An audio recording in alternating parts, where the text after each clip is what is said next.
So apparently, if you play football and date Taylor Swift and have a beer company, you can get a $200 million valuation. I told you to ask her out. I told you. You failed us. Why don't we have a $200 million valuation? Well, And maybe what does because this I'm say about the beer market? What does this say about the beer market? Go well. ahead. First, to answer your first question, probably because I'm an old bald guy who got 20 years in prison, and I'm not sure I'm her type. But you know what this says about the beer business is, I hear how the craft beer business all the time. It's kind of dying. Well, no, it's flat. But the good ones are prospering, and the bad ones are going out of business. And it just goes to show you if you got it. And supposedly the Kelce brothers, this is a Travis Kelce thing and well, mostly Jason Kelce. I heard their beer's good, and they bought a beer that was good. But it just goes to show you if you have a good product and you have good marketing, you can raise money. Because Jack and I had been trying to raise money for Prison Break, and we always talk to people, and they go, "Well, the craft beer business is kind of I don't know if that's a good investment." And we've heard that, and this is our comeback to it. It is the reason that a lot of people get the idea that the craft beer business was dying is because a lot of the craft beer companies, and I'm going to use the term company very loosely, were dying out because guys decided they wanted to have a hobby and they thought, well, I want to make craft beer. The same story we've heard a million times. I didn't want to work in the workaday world anymore and I wanted to follow my dream. So I decided to make craft beer. Well, big deal. And these guys were treated as a hobby. It's not a hobby, it's a business. And you have to treat every part of it like a business. And a lot of those guys just died away. They're gone. However, sales are not really down. It's the number of breweries is down, which is good in my opinion. Yeah. Right. That gives that because the ones that are successful are getting more of the market share now.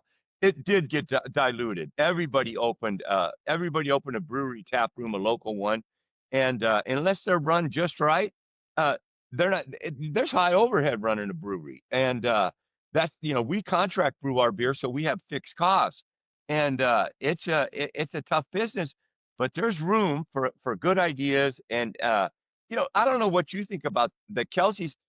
They're great celebrities, and they are, and they're Hall of Fame football players. I'm a football guy, and but I don't know if their story is particularly great. I mean, how many other celebrities have tried to start a tequila or a whiskey business or such, Jack?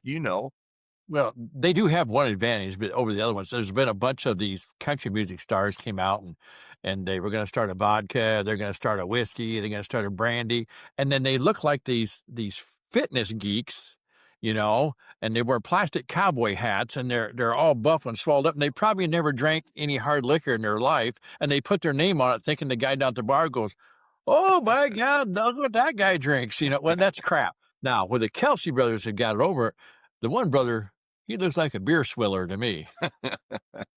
He was a high. You could Jack played high school and college football, and you can tell Jason Kelsey when you look at him. He was the guy that after they won the high school football game, he was leading the beer drinking. Oh, He was hell yeah.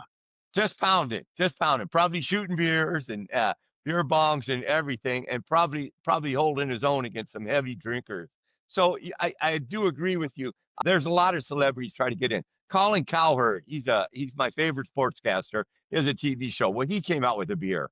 I forgot Cowherd's beer. And anyways, they it was a he didn't to me he drinks liquor, I can tell, but he doesn't resonate with the beer thing.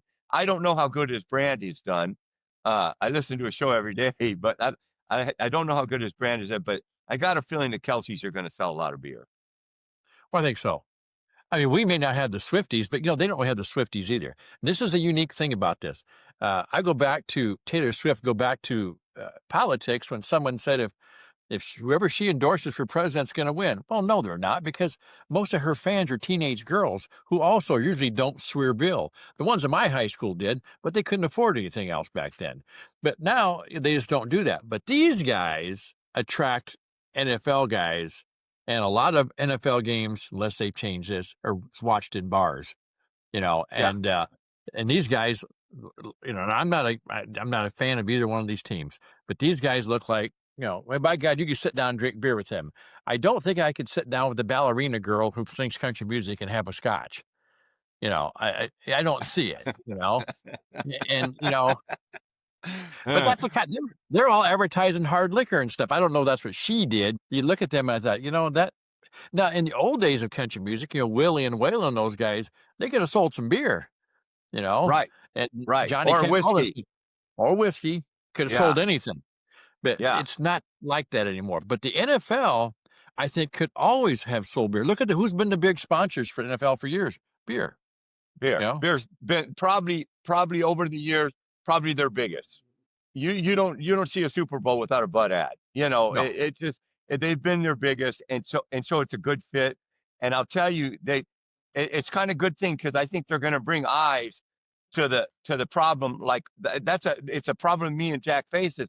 People tell us, well, the craft beer business, this and that, and it's just a thing you look at from Jack said, like from the outside. But when you really look at the numbers, they're not going down. Just the number of breweries are going down because it was an overbuilt industry. And I think the Kelsey's, I think they might help. Also they got a CEO from Constellation came out of retirement to run their beer company, and Constellation for these that's Modelo, that's uh, uh, Corona. This guy knows what he's doing, and so they've no, already got that. They went from nothing in 2024, beginning of 2024, they've got national distribution already, which is a tough thing to do that quickly. exactly. The thing what's going to do, and talking about the Kelsey brothers and the beer market overall, it gives viability to the beer market. It's not dead. Do you think that investment group that came in there, these guys, they look at stuff, and I don't care who you are. They're not going to get money in there to give your valuation that high unless they think this can go places. They use money to make money. That's what they do. And so they've got these guys, and their story really is an NFL thing. Yeah, I mean, I think she's going to help some, but I don't think she's going to help as much. Those guys are the story, but their story, like you said, is a couple guys who've done commercials with their mom, played in the NFL, Hall of Fame players, and they are. But is that the story? Like you look at that compared to some other ones. Now we've talked about this. Most stories are nothing. They have some story. Our story, and I'll say it here, is better. It's more interesting. It's wilder, to say the very least. And you go back in our histories, you were a lifetime drug dealer. I'm an ex-cop, who worked sex crime cases, end up leaving that to go into business for myself and end up in the Fed joint like you did. And we met by happenstance there with all the crap that happened in the camps and the prisons while we were there. I've been through a couple riots, some crazy shit. And then we start this business in prison. We didn't start it with a famous girlfriend, and I'm not picking on these guys, but we didn't start with a famous girlfriend, and we didn't start with an NFL team, and we didn't start with the physical ability to get to where they're going to go. We just didn't. We didn't have any of that. But we got some pretty good beer. We got some pretty good books. We got some great beer drinking music, and we got some loyal people out there who are following us.